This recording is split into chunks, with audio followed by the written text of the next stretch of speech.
On this episode of the Behind the Mask podcast, we're going to be talking about the National Football League, the owners' meeting, the proposal for changing the Rooney Rule. Last but not least, what role does the Fritz Pollard Alliance is going to play in the negotiations? Let's go behind the mask. Welcome back to another special edition of the Behind the Mask podcast. I am your host, Takeo Spikes, joined alongside by my co-host, better known as your favorite plus size model, Tutan Reyes, in the building. And yes, we are back with the Behind the Mask conversations. And our guest, we are not going to hold up because it's imperative that we go straight to him, but he deserves the proper introduction. Super Bowl champ, former New York football giant, nicknamed as the captain, now chairman of the Fritz Pollard Alliance. Guys, please give it up for our guest, Mr. Harry Carson. Well, thank you, man. I appreciate the introduction. Yeah, Harry, so thank you for joining us because we'll jump right into it. We know recently the owners had a meeting and they decided to extend, or I don't know if a lot of people look at it this way, make better for most of the Rooney Rule, but also table some issues, but wanted to really get to the proposal that they agreed to extend the Rooney Rule to no longer block assistant coaches from interviewing for a coordinator position with the new team. When you look at this, I see it creates more opportunity now for other minority coaches to be able to get these leading positions to take their next step to a head coach. Do you look at this as a step in the right direction? Well, anything that they could have done would have been a step in the right direction because, you know, they found all kinds of ways to circumvent the Rooney Rule, to just blatantly go outside of, you know, the rule and not suffering any kind of consequence for their actions. So anything that they would have done from a positive standpoint has helped the Rooney Rule. It was, I hate to say that, it probably was on life support for a period of time. So now I think there have been some chest compressions and it's coming back to life. And I think what they came up with in terms of giving coaches an opportunity to interview for positions, I think that is something that is very much positive and much needed, because the way that it was before, it was like positions were there, but guys weren't getting the opportunity because, you know, a team could say, nope, we don't want you to go, whatever. So now it looks a little better. I mean, there's still a lot of work to do, but I think that what they've proposed is going to help tremendously. And Mr. Carson, obviously with the Fritz Pollard Alliance, you guys are champions for diversity in the NFL with off-the-field positions, helping out minorities get their proper due, as you just mentioned. One of the things the team owners postponed on voting on was that teams could actually receive a third-round pick if a minority were to leave their particular team, go to another team, and get a head coaching or a general manager position. What are your thoughts on those type of incentives, if you will? And are we begging to be seen, or is that something that's also considered as progress?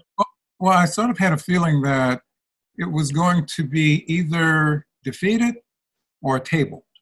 And, you know, it being tabled is about the way that I sort of figured that it would go. But, you know, when this whole thing came out last week, I didn't have a whole lot to say about it because it was indicated that the information that was being disseminated was by a couple of individuals who were familiar with the situation, but they did not have permission to share it.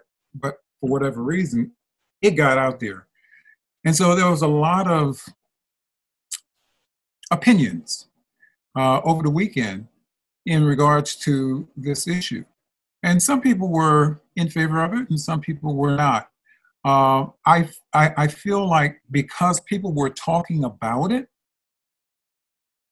it made things more important for people to think about, this week, because nobody would have given a whole lot of thought to the owners' meeting and what was going on. But with this issue, a lot of people were talking about it. And I think that it opened the eyes of a lot of individuals who didn't really think a whole lot about hiring and firing of coaches and about, minorities not necessarily getting a shot. I think a lot of people have seen what has transpired with, this rewarding teams and so forth.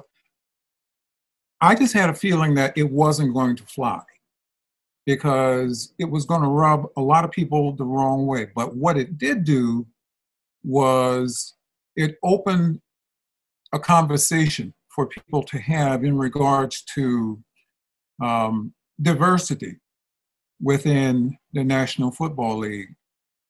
And so even if they had knocked it down, I felt very confident that they were going to come up with something, because when you have coaches who are qualified to be coaches in the National Football League, but they don't get the opportunity. And again, let's talk about Eric Bieniemy. We talk about Leslie Frazier, and these individuals are qualified and they're ready. I mean, Andy Reid has been touting Eric Bieniemy, but then he's not getting a shot. So you take a guy who has not been a coordinator and you elevate him to head coach of a franchise organization in New York. That theory that you got to be a coordinator before you can become a head coach goes right out the window. So I think a lot of people saw that situation and saw that it's unfair. I mean, it's unfair to Bieniemy, it's unfair to Leslie Frazier, and the light has been shined on that. And I think it's somewhat embarrassing for not necessarily the league, but the owners.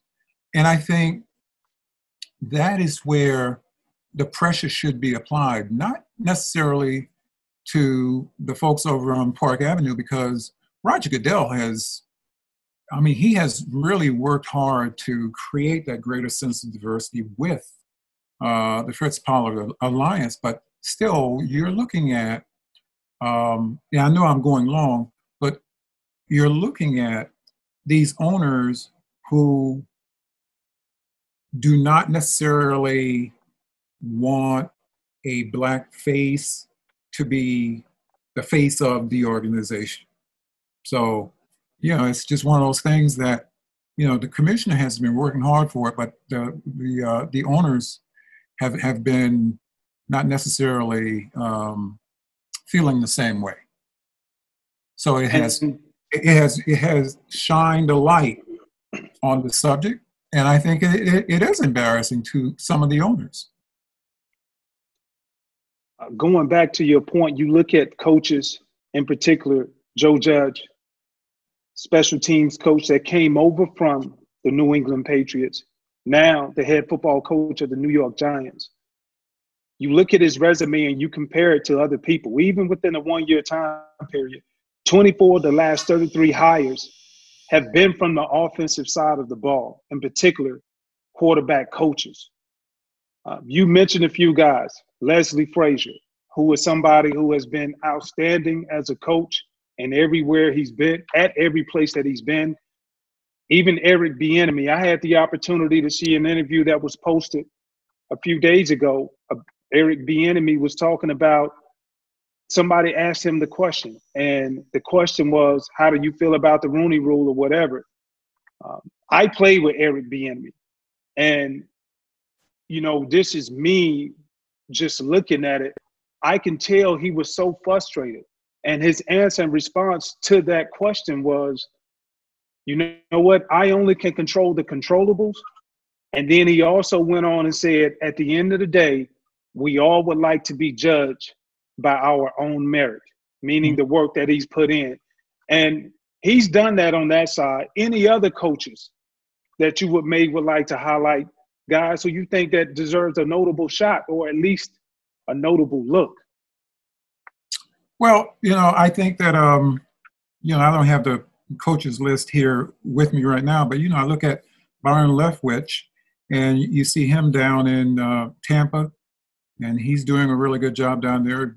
Probably will be doing an even better job with Tom Brady as your quarterback now. I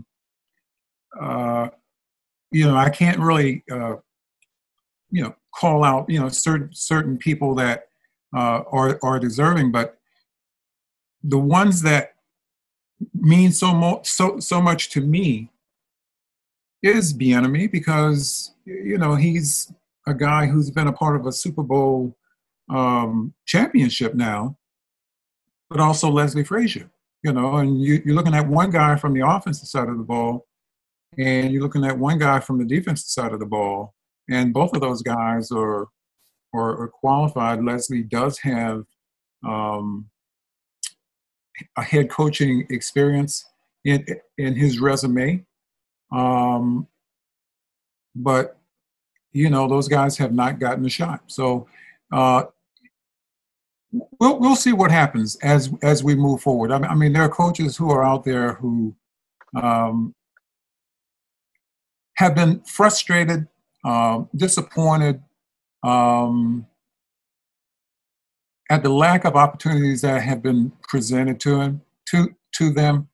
So let's see what happens this year. I hope the season is able to be played, and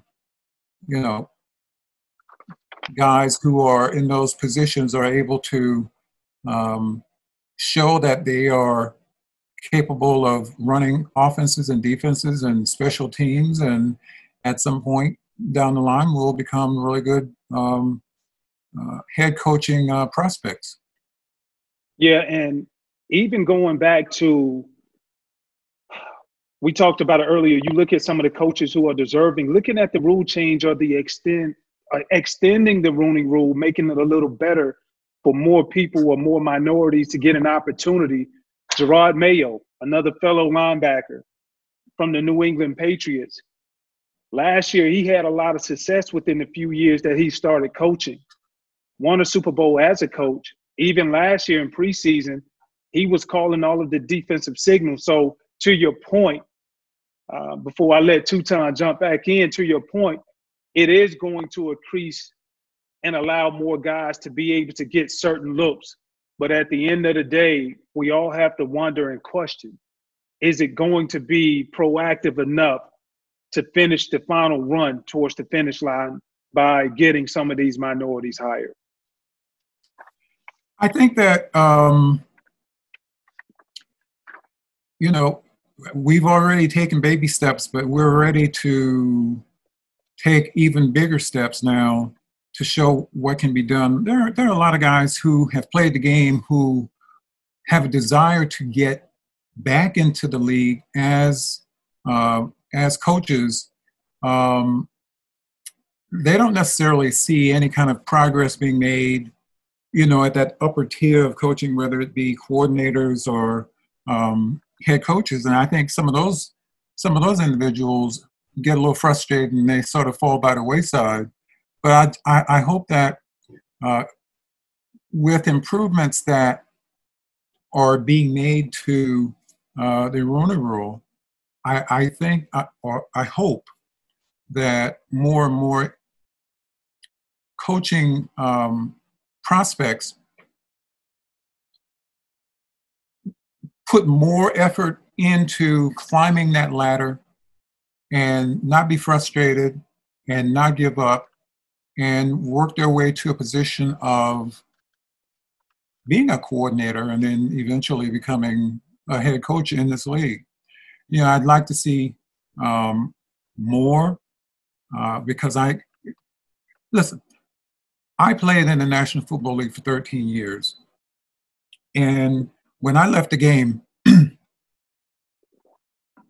the one thing that I knew was football and football players.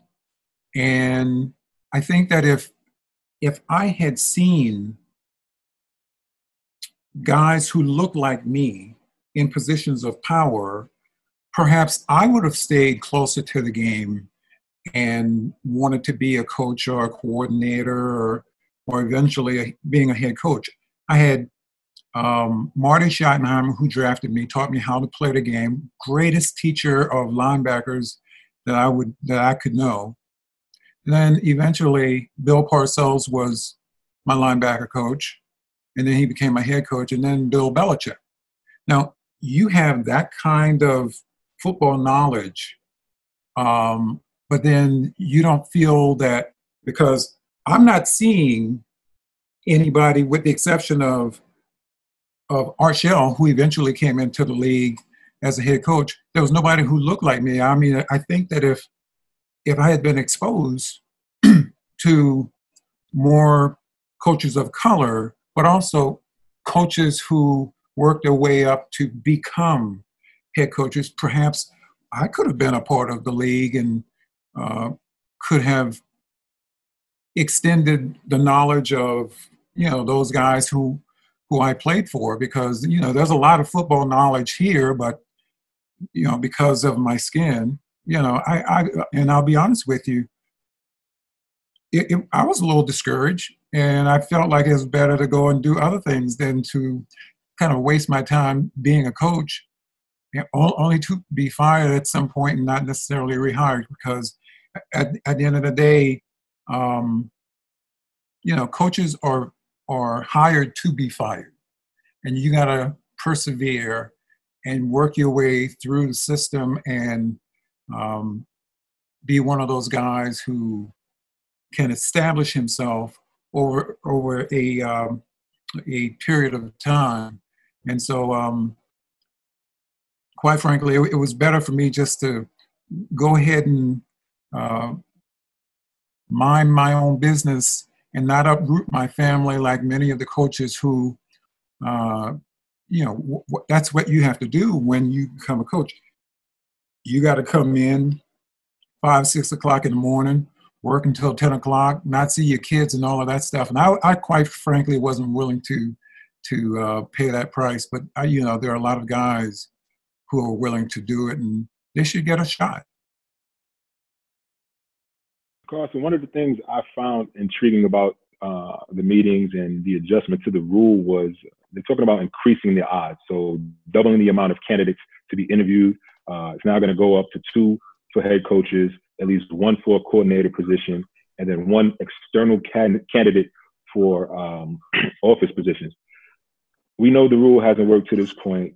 Do you think that this increasing the odds, I should say, will this really help, or will it just phase out over 10 years, kind of like the rule has done to this point? Quite frankly, I think the mere fact that people are focused on this now is going to make people more aware and make owners more aware of what they're doing. And, before, they could do whatever they want to do, and, they might have gotten a slap, for violating the rule. But I think more eyes are going to be on those owners and GMs who are making the decision as to, what are their hiring practices, who are they interviewing, and so forth. So because there's more attention now being drawn to this subject, I think more and more teams and owners are going to pay a little bit more attention to what they're doing, and hopefully, we'll have more situations like the Rooney family had with Mike Tomlin when they selected him as head coach for the Steelers. And so when you look at it, big picture, I want to go back to the league, because you said they may get a slap on the hand. But they made it clear by coming out saying they would take the input from the Fritz Pollard Alliance to help foster an inclusive culture of opportunity, both on and off the football field. This is the league or the owners? This is, to your point, I guess you're right. This is the league. Mm-hmm. And so I let you fill in the blanks on that, because a lot of people, they're judgmental of that comment, but you just made it clear. Is it the league office or is it the owners? Yeah. Even though they are one entity. Yeah. Well, they're not necessarily one entity. You got the owners who there are 32 owners that own 32 teams. I don't necessarily, or the Fritz Pollard Alliance does not necessarily work with all 32 owners. We've worked with some of the owners. We've worked with coaches who are in positions within the National Football League. So we have a good sense as to what some people within the league would like, and that is a greater sense of diversity. You look at Bruce Arians down in Tampa. Half of his staff is Black or minority.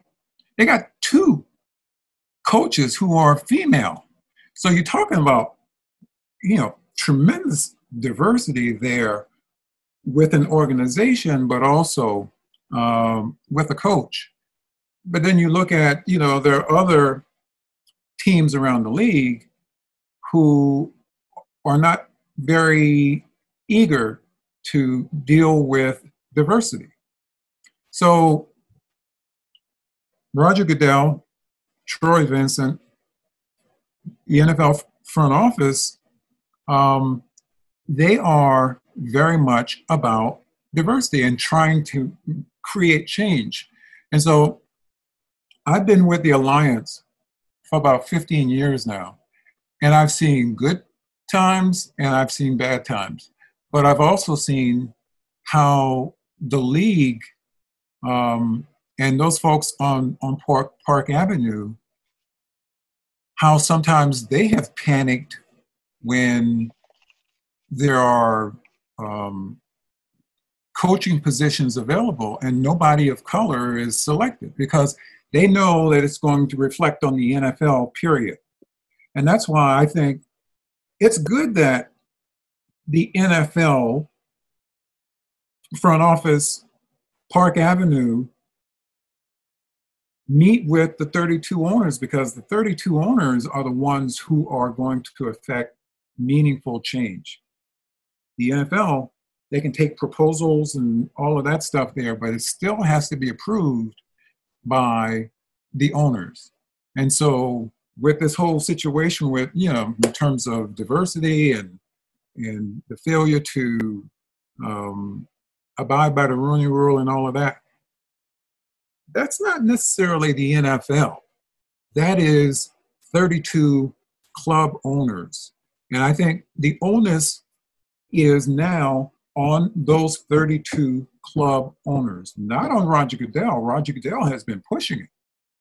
Okay. And I think that whether it's Roger Goodell, Paul Tagliabue, when he was there, that's the reason why the Fritz Pollard Alliance is there, because Paul Tagliabue chose to work with the Alliance. Roger Goodell and the NFL have chosen to work with the Alliance. And so we've worked together. Like I said, we've seen some good times, and we've seen some not so good times, but ultimately, we advocate for our constituents, and those constituents are the minority coaches, and whether they be African-American or Latino or female, it's all about diversity with the Alliance. So what has happened, I think, has opened the eyes of everybody, and hopefully it's a positive move that has taken place in regards to diversity and the Rooney Rule. And former African-American head coach, you know him, you're familiar with him, Tony Dungy, is a little bit skeptical skeptical still. He didn't really agree with the plan and how it's being implemented. He's on record saying he's never been in favor of rewarding people for doing the right thing. Mm-hmm. So do you feel the plan is doing that, rewarding people, rewarding teams for doing the right thing, as opposed to those teams in the NFL actually being a truly diverse place in its nature? Quite frankly, I don't even think that it's going to come to that. I don't think this idea is going to pass. But as I said earlier, I think what it does is it opens the eyes and it puts more pressure on the people who the pressure should be applied to. And that pressure should be applied to the owners. And I think that change is going to come about because, these owners now know that people are watching them when it comes to them firing and hiring. And when you got a guy like an Eric Bieniemy, some people are going to say, let's say this coming year, they play a full season and owner decides he wants to go in a different direction. How can you not look at a guy like an Eric Bieniemy? It's going to put a whole lot more pressure on an owner who in the past might have called somebody from down the hall into the office and categorized that as an interview, and they can check that box and then move forward. Now they have to be a little bit more serious about, selecting a head coach, and also understand that the candidates that they look at can't necessarily be, all guys who are internal. You got to go out and get somebody externally and bring them in and give them a shot. Because, like I said, more eyes are going to be on them now, and a little bit more pressure is going to be on them. And if that is not the case, you're going to have a clamoring of people, coaches, and guys on sports talk shows, and they're going to be talking about the Rooney Rule again. And so, we're going to have this issue again if nothing is done. But again, I agree with Tony Dungy. I'm not necessarily in favor of, rewarding someone for doing what should be the right thing. I'm old school, but at least you're getting people to talk about it. Either way, whether it passes or not, at least people are talking about it. And I think that's a good thing. We spoke with, as you know, Rod Graves, the executive director of the Fritz Pollard Alliance. And his main quote that really stuck out to me, and you made me think about that when you talk about people are now going to be watching. And they are going to be watching now with expectations when new hires are being made. And from the Rooney Rule extension, it's going to put the eyes on the team. But when you look at it overall, I personally say I think it's embarrassing. Because as you mentioned, when you look at Eric Bieniemy, certain candidates, or even Leslie Frazier, who you can't even use the excuse of not having enough experience. But when you look at it overall, it's very embarrassing to me because, as Rod said, we're good enough for the production or to be able to produce in the game of the NFL, but we're not good enough to be the decision makers, or we're not good enough to be able to play, or used to be not good enough to play a certain position. As now we see the quarterback position, you look at the top two quarterbacks this past year in the National Football League, easily, hands down, Baltimore's quarterback, Lamar Jackson, and then Patrick Mahomes. And so I also heard something, and I know I'm going on, but I wanted to share this with you. I was listening to a talk show radio, and one of the guys he used to play in the NFL, it was Brady Quinn, and he was talking about the Rooney Rule, and his words were, you know, it's hard to make certain people, you know, just hire who you want them to hire. I get it. I agree with him on that.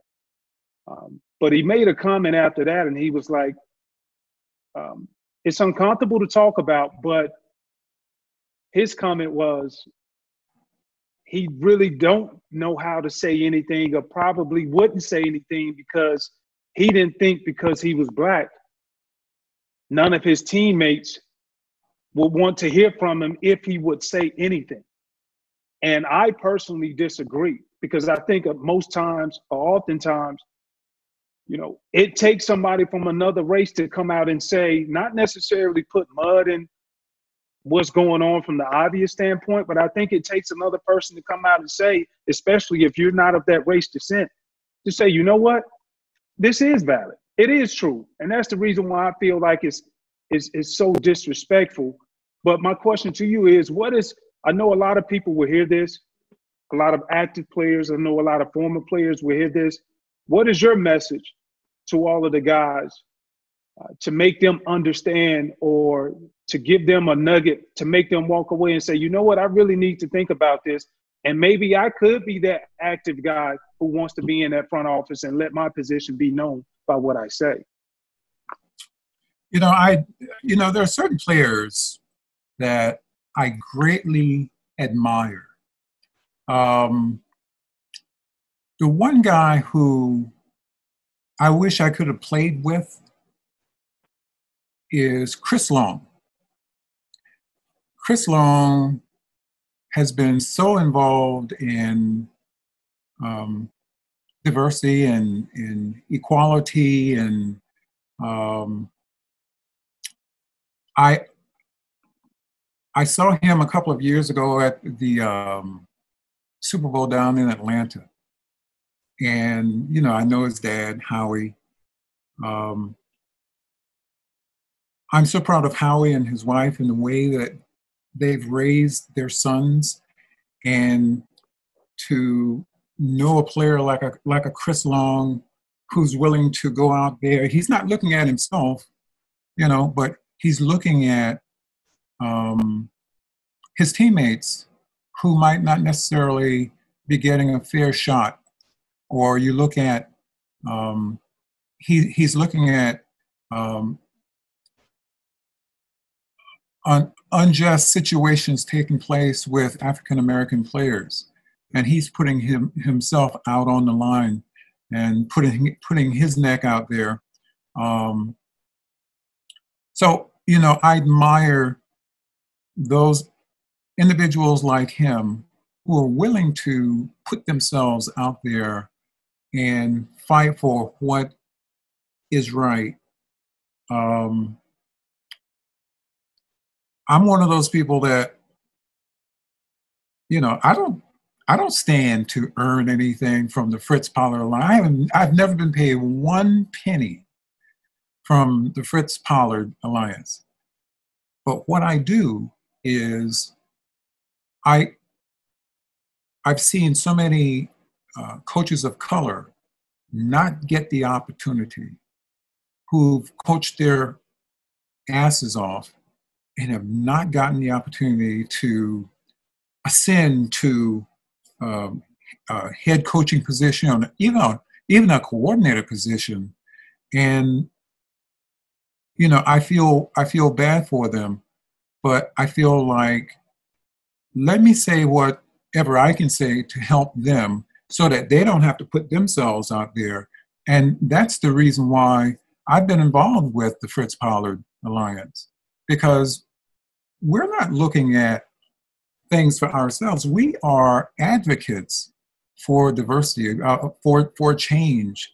And what we try to do is get people to do the right thing, you know, and that's why we have had close relationships with, you know, coaches who feel very strongly about diversity within the National Football League, especially, you know, Dan Rooney, and, you know, what he strived to do in getting the Rooney Rule passed. So, I mean, there are people like that who know it's the right thing to do, and they put themselves out there and they try to hold others accountable for the lack of action or the lack of progress or whatever.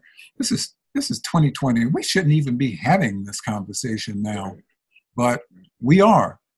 And I think part of the reason why we're having this conversation is because, I'm just looking at the political situation within this country. I mean, there are some people who feel like, we need to go back and, make everything lily white, and we don't owe anybody anything. Well, I'm not saying you owe anybody anything, but just give people a shot to show what they can do. And that's why we're here. That's why I'm sitting here, and that's why we still need the Alliance and someone to be an advocate for those who really don't have a voice. Mr. Carson, man, you're a champion on the field, obviously, in our eyes, a champion off the field. Diversity, inclusion is an ever-evolving landscape. So I guess we just want to know what's next for the Fritz Pollard Alliance as it pertains to the NFL and these 32 teams. Well, we're going to keep our eyes open as to, where we're going to go from, with the NFL and their proposal to the owners.